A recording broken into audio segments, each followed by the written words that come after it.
మంత్రి పదవులు ఆశించి భంగపడ్డ తెలంగాణ కాంగ్రెస్ నాయకులు ఏం చేయబోతున్నారు? పార్టీ జాతీయ అధ్యక్షుడికి వాళ్ళు ఏం చెప్పారు? అట్నుంచి ఎలాంటి హామీలు వచ్చాయి? మీ లెక్కలతో మాకేంటి, మేం చేసిన పనికి గుర్తింపివ్వండి అంటున్న నాయకుల్ని పార్టీ పెద్దలు ఏం చెప్పి బుజ్జగించారు? తెలంగాణ మంత్రివర్గ విస్తరణలో తమకు అవకాశం వస్తుందని భావించి భంగపడ్డ నేతలు తీవ్ర అసంతృప్తితో ఉన్నారు. అలాంటి వారిని రాష్ట్ర కాంగ్రెస్ వ్యవహారాల in charge Meenakshi Natarajan, PCC chief Mahesh Goud మొదట్లో బుజ్జగించారు. ఆ తర్వాత అగ్రనాయకత్వంతో మాట్లాడించాలని నిర్ణయించింది పార్టీ. ఈ క్రమంలోనే కాంగ్రెస్ జాతీయ అధ్యక్షుడు ఖర్గే అసంతృప్తితో ఉన్న ఎమ్మెల్యేలను పిలిపించి మాట్లాడారు.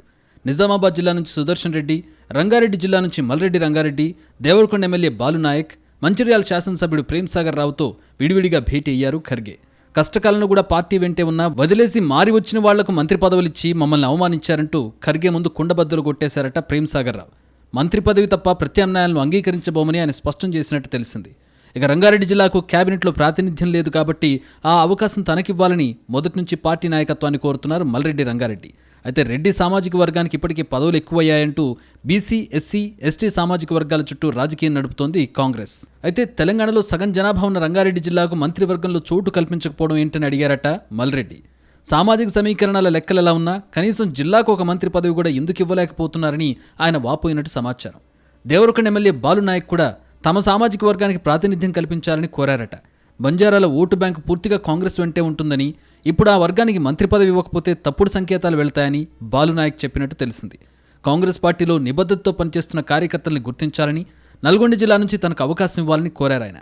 బంజారా సామాజిక వర్గాన్ని కేబినెట్లోకి తీసుకునే అంశంపై సీరియస్గా చర్చించాలని ఆయన ఖర్గేకి సూచించినట్టు తెలిసింది.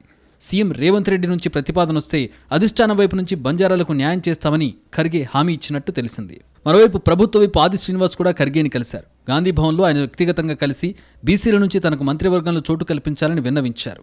కష్టపడుతున్నాం, పదవులు ఇవ్వండి అంటూ కాంగ్రెస్ అధిష్టానం ముందు తెలంగాణ కాంగ్రెస్ నేతలు గట్టిగా వాయిస్ వినిపించారట.